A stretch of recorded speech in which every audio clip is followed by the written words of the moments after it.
Bonjour tout le monde, aujourd'hui je vais vous parler d'une femme, que dis-je, d'une princesse philosophe, qui sera aussi la correspondante et la critique de Descartes.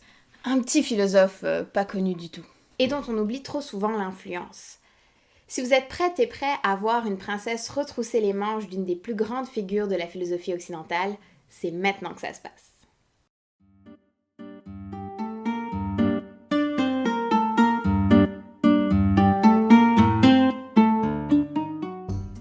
Bon, c'est qui cette mademoiselle de Bohême? Eh bien, c'est une princesse palatine. Pas Palpatine.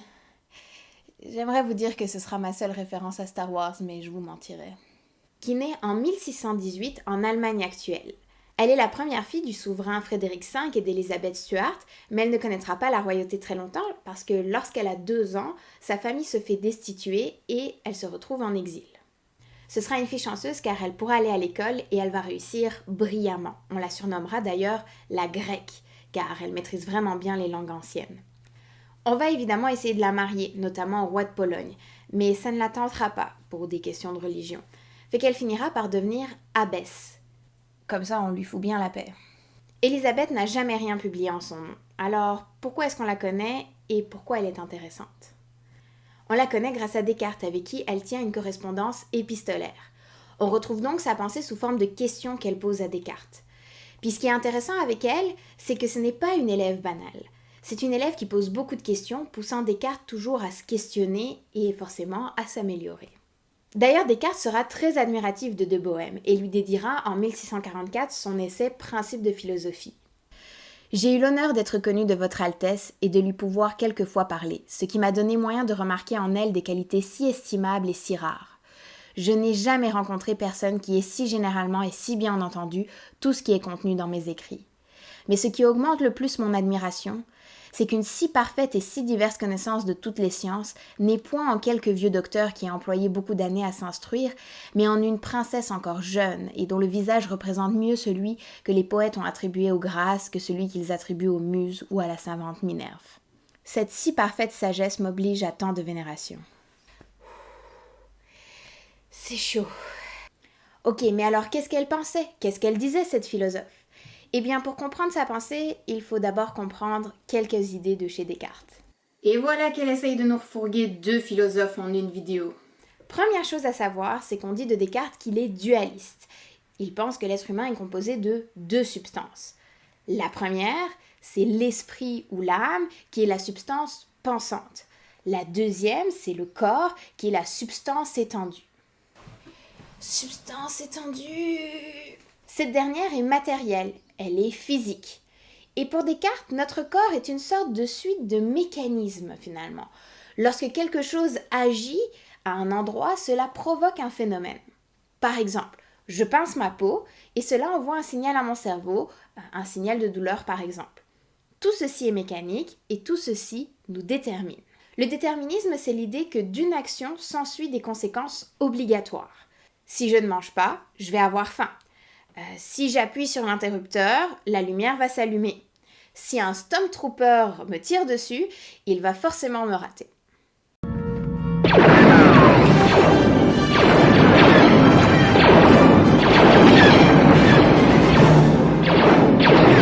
Pardon. L'âme, elle, n'est pas matérielle, c'est immatériel. Par conséquent, ce n'est pas mécanique.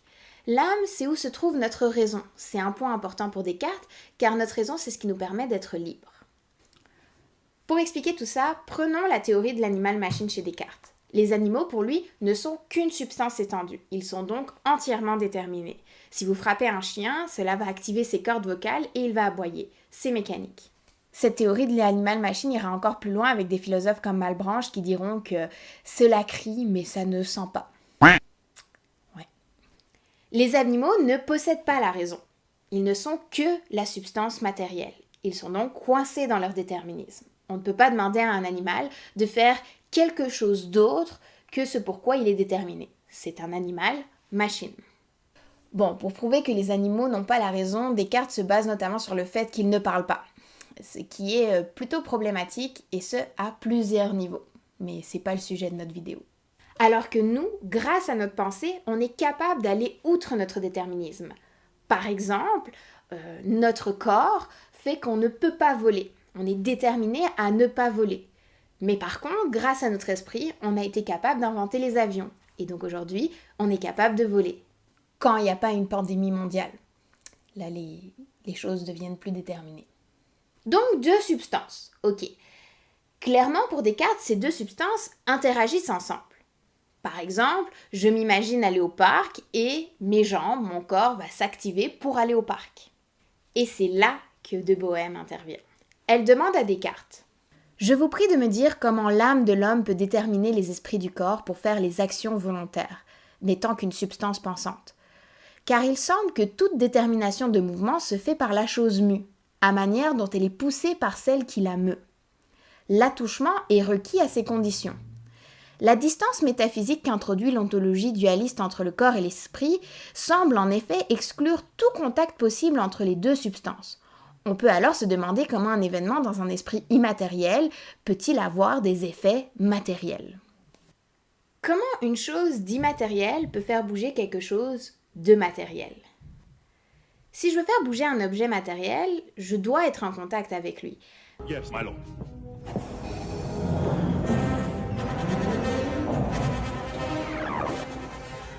Lord Vader, the fleet has moved by light speed and we're preparing to... You have failed me for the last time, Admiral. I'm just a teacher. Pardon, mais je vous avais prévenu. Par exemple, pour bouger une bouteille d'eau, je dois la prendre en main, je dois la toucher. Il y a un contact physique. Pour De Bohème, cela implique de la matérialité à l'âme. Lorsque notre raison nous dit d'aller au parc et que nos jambes s'activent, soit notre corps, notre mécanisme s'active. Il faut donc que quelque chose déclenche, il faut que quelque chose se touche pour activer nos jambes. De Bohème va beaucoup questionner Descartes à ce propos, et celui-ci finira par lui répondre ceci. Je remarque une grande différence entre ces 3 sortes de notions, en ce que l'âme ne se conçoit que par l'entendement pur. Le corps, c'est-à-dire l'extension, les figures et les mouvements, se peuvent aussi connaître par l'entendement seul, mais beaucoup mieux par l'entendement aidé de l'imagination. Et enfin, les choses qui appartiennent à l'union de l'âme et du corps ne se connaissent qu'obscurément par l'entendement seul, ni même par l'entendement aidé de l'imagination, mais elles se connaissent très clairement par les sens. D'où vient que ceux qui ne philosophent jamais et qui ne se servent que de leurs sens ne doutent point que l'âme ne meuve le corps, et que le corps n'agisse sur l'âme, mais ils considèrent l'un et l'autre comme une seule chose. C'est en usant seulement de la vie et des conversations ordinaires, et en s'abstenant de méditer et d'étudier aux choses qui exercent l'imagination, qu'on apprend à concevoir l'union de l'âme et du corps. Quoi? Descartes répond que finalement on a 3 catégories. On a d'abord l'âme, la substance immatérielle, qui se comprend par l'entendement, soit la raison. On a ensuite le corps, qui est le matériel, qui se comprend aussi par l'entendement, mais aidé de l'imagination cette fois. Et puis enfin, on a l'union du corps et de l'âme, de la substance matérielle et immatérielle, qui se comprend pas. Non, ça se comprend pas, ça se ressent.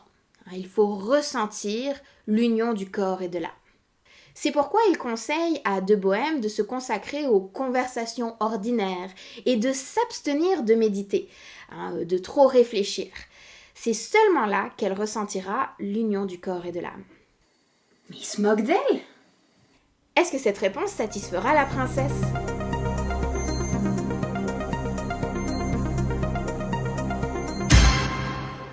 Non, elle continuera d'harceler Descartes et c'est ainsi qu'elle développera sa propre pensée et sa propre idée. L'immatériel, ce que néanmoins je n'ai jamais pu concevoir que comme une négation de la matière, ne peut avoir aucune communication avec elle. Et j'avoue qu'il me serait plus facile de concéder la matière et l'extension à l'âme, que la capacité de mouvoir un corps et d'en être ému à un être immatériel. Car si le premier se faisait par information, il faudrait que les esprits qui font le mouvement fussent intelligents, ce que vous n'accordez à rien de corporel. Elle développe ainsi une pensée moniste matérialiste. Moniste en opposition à dualiste, car il n'y a qu'une seule substance, et matérialiste, parce que cette substance est matérielle. En d'autres termes, nous ne sommes que notre corps, et notre âme est aussi matérielle. Elle poussera tellement loin ces questions à Descartes, le mettant tellement dans l'embarras, qu'il développera l'idée que c'est dans la glande pinéale finalement que se trouve l'âme, sans donner aucune bonne justification à ses dires, et surtout en accordant finalement une matérialité à l'âme. Good job, Elisabeth! Bien sûr, si notre âme est corporelle, c'est-à-dire que notre raison est corporelle et que l'on est dans une perspective mécaniste du corps, cela implique que la raison est aussi déterminée. Fait que, bye bye la liberté. Élisabeth de Bohème est une philosophe déterministe. Ce n'est pas le seul point sur lequel de Bohème interroge et critique Descartes. Elle va beaucoup l'influencer dans la question des passions, soit les émotions. En effet, Descartes est médecin et la princesse lui demande des remèdes pour soulager les troubles de son âme. Mais les remèdes de Descartes ne fonctionnent pas sur elle car ils sont trop mécanistes et stoïciens. Si tu veux savoir ce que c'est le stoïcisme, j'ai fait une vidéo à ce sujet, tu peux aller voir. Par exemple, Descartes soutient qu'avec notre bonne volonté et notre raison, on peut surpasser les maux du corps. Mais la philosophe, elle, n'est pas d'accord avec Descartes. Il y a des maladies pour elle qui sont impossibles à surmonter juste avec la raison. Essayez de dire à une personne en dépression qu'elle manque juste de bonne volonté. Vous allez voir comment vous allez être reçu. Descartes présente aussi des explications mécanistes aux émotions, comme par exemple lorsqu'il dit que la tristesse active la faim, et que de Bohème lui répond que elle, au contraire, elle perd le goût de manger lorsqu'elle est triste. Pour de Bohème, il existe beaucoup plus de passions que pour Descartes, et elles sont beaucoup plus complexes aussi. Bref, Descartes est constamment remis en question par de Bohème, qui, elle, finit par s'émanciper de cette relation et développe sa propre pensée, bien qu'elle ne rassemblera jamais rien par écrit. Ce qui est particulièrement intéressant dans cet échange, c'est aussi l'aspect genré de la pensée. Ce qu'Élisabeth de Bohème apporte à Descartes, c'est une nouvelle perspective sur l'être humain. Alors qu'on apprend aux hommes à se détacher de leurs émotions, les femmes sont plus familières avec le sujet et c'est normal pour elles d'en parler. C'est pourquoi Bohème n'a pas de difficulté à interroger Descartes à ce sujet-là et elle le pousse à étayer son discours. Ce qui montre que notre genre peut avoir une influence sur notre façon de philosopher, ou du moins sur les sujets de la philosophie. Malheureusement, la pensée de Bohème ne gagnera jamais la popularité de celle de Descartes. Bien qu'aujourd'hui, la science et la philosophie vont plus aller dans l'idée d'une théorie moniste matérialiste que d'une théorie dualiste idéaliste, comme chez Descartes. De Bohème est souvent présentée dans les manuels scolaires comme étant juste une simple princesse avec qui Descartes correspondait. Mais j'espère vous avoir montré qu'elle est bien plus qu'une princesse, c'est même une philosophe à part entière, et j'espère que cela aura éveillé aussi la curiosité de la question du corps et de l'âme, comment ils interagissent ensemble. Bref, si vous voulez plus de vidéos, que ce soit sur le sujet de l'âme ou du corps ou sur les femmes philosophes, n'hésitez pas à me le dire en commentaire, puis sinon abonnez-vous pour voir mes autres vidéos.